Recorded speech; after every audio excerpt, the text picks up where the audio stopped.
મિત્રો, આજે આપણે બનાવીશું ચટપટા રાયતા મરચાં. તો 250 ગ્રામ લીલા મરચાં, એના બી કાઢી ઝીણા સમારી લઈશું. હવે એની અંદર 1 ચમચી મીઠું, લીંબુનો રસ ઉમેરી મિક્સ કરી, અડધી ચમચી જેટલી હળદર પણ ઉમેરી અને એને મિક્સ કરીને ઢાંકી રાખીશું અડધો કલાક માટે. અડધો કલાક પછી મરચાંને એક ચાળણામાં નિતારી લઈશું અને એક ચોખ્ખા કપડા ઉપર એને 10 મિનિટ માટે સૂકવી દઈશું.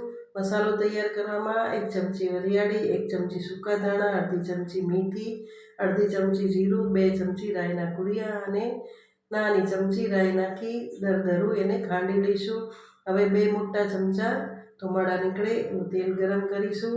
મરચાંને બાઉલમાં ભરી તેલ થોડું ઠંડુ થાય એટલે 1 ચમચી હિંગ ઉમેરી 4 ચમચી તૈયાર કરેલો મસાલા છાંટીશું મરચાં ઉપર અને ઉપરથી તૈયાર કરેલું તેલ ઉમેરી 20 ગ્રામ જેટલો સમારેલો ગોળ પણ ઉમેરીશું. શિયાળામાં મરચાં ખૂબ જ સ્વાદિષ્ટ લાગે છે અને મહિના માટે સ્ટોર પણ કરી શકાય છે. તો કાચની બોટલમાં ભરીને સ્ટોર કરીશું.